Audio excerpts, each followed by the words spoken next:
adding impact training to my postpartum and perimenopausal pelvic floor patients trying to get back to running has been game-changing for me over the last couple of years. I did a recent deep dive into some of the literature that's been out there. I found Helena Jugenbiel.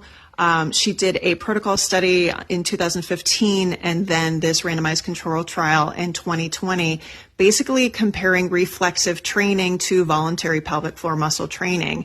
Most of us understand that Kegels are voluntary, but running, jumping obviously is very involuntary. You're not going to Kegel before you run and put your foot down every time. And so what they looked at, the main difference between the protocols, and this was, I think, 3 times a week over a 16-week period.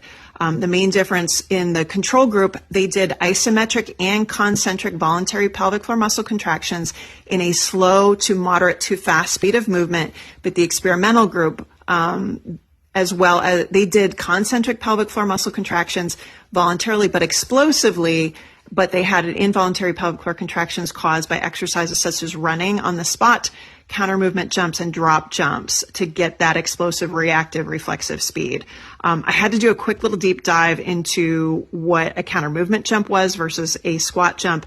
A counter movement jump involves a downward movement before an upward leap, whereas a squat jump starts from a stationary squat position. So I took all this and overlaid it with Celeste Goodson's 2022 paper looking at typical running drills, low to high vertical impact.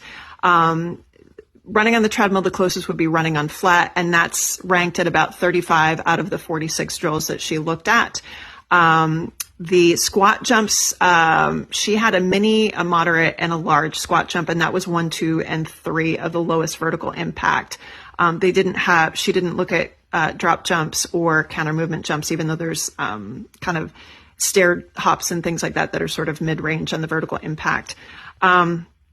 So what they said was, again, none of these clients had pelvic organ blow-ups. It was primarily urinary incontinence. Despite using high impact drills, no participants experienced leakage during the exercises in clinic sessions.